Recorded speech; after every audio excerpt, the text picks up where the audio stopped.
Oluvannyuma lw'wiiki ng'amaze okukwatibwa, Kakwenza Rukirabashaija yatwalibwa ab'ebyokwerinda mu maka ge Iganga okubaako bye banoonyereza. Mukyala we Eva Basiima agamba embeera gye yalimu yamutiisa nnyo. Honestly, omwami wange we yava mu mmotoka amazzi gagambitamu. Yali ng'azimbye ebigere ng'ate ali kuwenera. Nga mukyafu ino. Ng'alimu ngoye de yaviiramu wano ku 28 ng'ayirayo. Ng'ali ku mpingu ku bitundu bye by'omubiri ebindi byaleeta omusaayi ng'ate alina n'ekiwundu ku bitundu bye eby'omubiri. Basiima agamba nti abamuleeta alowooza nti baali ba SFC bwe baali bamwaza yamutegeeza nga bwe baali bamutulugunyizza ennyo gye bamukuumira. Ati ndi kuvunda nina we bankuba paati gye bankubamu aye ndi kuvunda. Ati yagezaako n'okundaga wansi mu bigere bye. Nga wansi mu bigere eri oti seyaniina ku misumaali oba amuniniza ku misumaali. In fact, we bamubona nga ali kugezaako okundaga some of those injured areas of the parts of the body. Omusada, one of the armed officers in civilian wear yamukoba ati vaawo change position.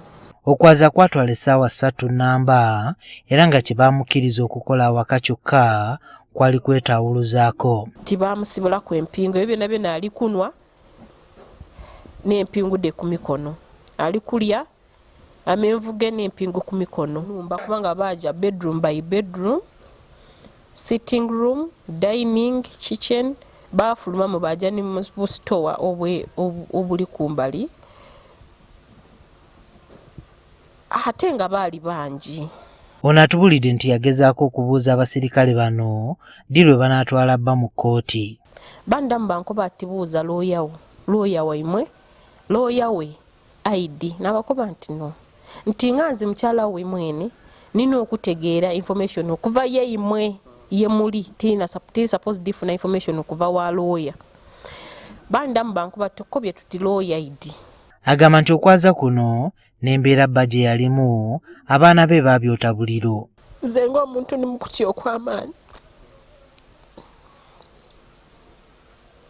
Obwire tirambaala. Essaawa dde nambaala kuno entono. Buli kakoona kuluyamba nkawulira. Buli kakoona kugenti nti ate kabiri bayize. Balina kye banaaleeta ne basuula muno. Bakobe nti ate kabiri guno n'omusango gwe bakoze ki gwe bali kumwegulako. Bannamateeka ba Kakwenza baateekayo dda okusaba mu kkooti neeyisa ekiragiro omuntu waabwe aleetebwe oba mufu oba mulamu naye nga bamulina bakiziimuula. Guno omulundi gwa kusatu nga Kakwenza Rukirabashaija akwatibwa mu myaka 2 egiyise. Ono azze ayogera nti buli lwakwatibwa atulugunyizibwa. Kakwenza azze akolokota abanene mu gavumenti olw'ebyalaba nga tebitambula bulungi, wabula ng'abamu bagamba nti olumu oba oli awo asussa we yandikomye.